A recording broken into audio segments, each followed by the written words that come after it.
7 kabouterbeelden van Rien Poortvliet in Heemtuin en fietsen en wandelen voor kankeronderzoek. Welkom bij TV Valkenburg vandaag. De Heemtuin in Oud-Valkenburg heeft sinds kort een 7-tal originele kabouters, gemaakt door Rien Poortvliet, in hun uitspanning opgenomen. De kabouters waren een van de eerste creaties die deze bekende Nederlandse illustrator en schilder, gespecialiseerd in kinderliteratuur en kinderfantasie, maakte. Met name met het thema kabouters heeft hij grote faam bereikt.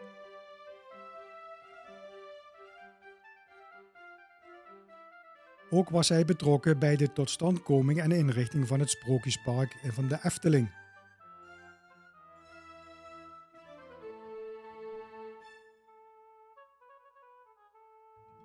Via de Kasteelstichting Valkenburg heeft de Heemtuin in Oud-Valkenburg deze kabouters cadeau gekregen. Ze verkeerden echter in slechte staat. René Pauwsen, bestuurder bij de Kasteelstichting en vrijwilliger bij de Heemtuin, heeft de beelden gerestaureerd. Daarnaast heeft de Heemtuin voor de kinderen een speurtocht ontwikkeld op basis van deze kabouterfiguren. Deze zijn door de gehele tuin verspreid en opgesteld. Bij elke kabouter hoort een verhaal en wordt er aan de kinderen een vraag over de natuur gesteld. De speurtocht is geschikt voor kinderen tussen 4 en 10 jaar.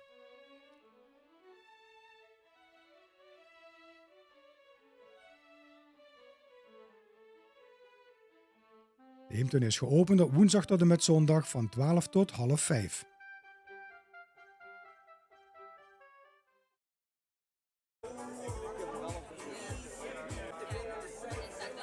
Wandelen en fietsen voor kankeronderzoek in Limburg.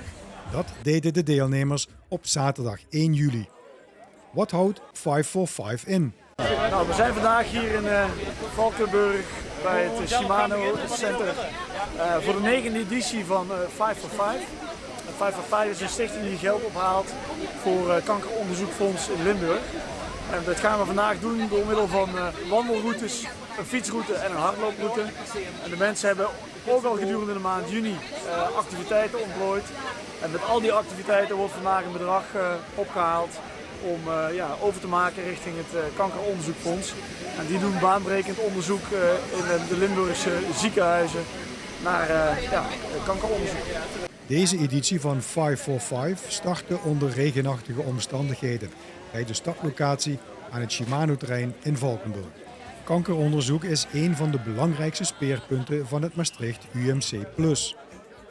In het ziekenhuis wordt gewerkt aan een ideaalbeeld waarin kanker niet langer bestaat. De deelnemers werden door voormalig voetballer Boudewijn Zende op pad gestuurd. Boudewijn, daar gaan we!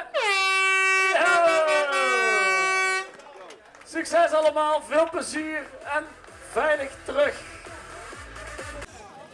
Het onderzoek naar de bestrijding van kanker is veel onderzoek nodig.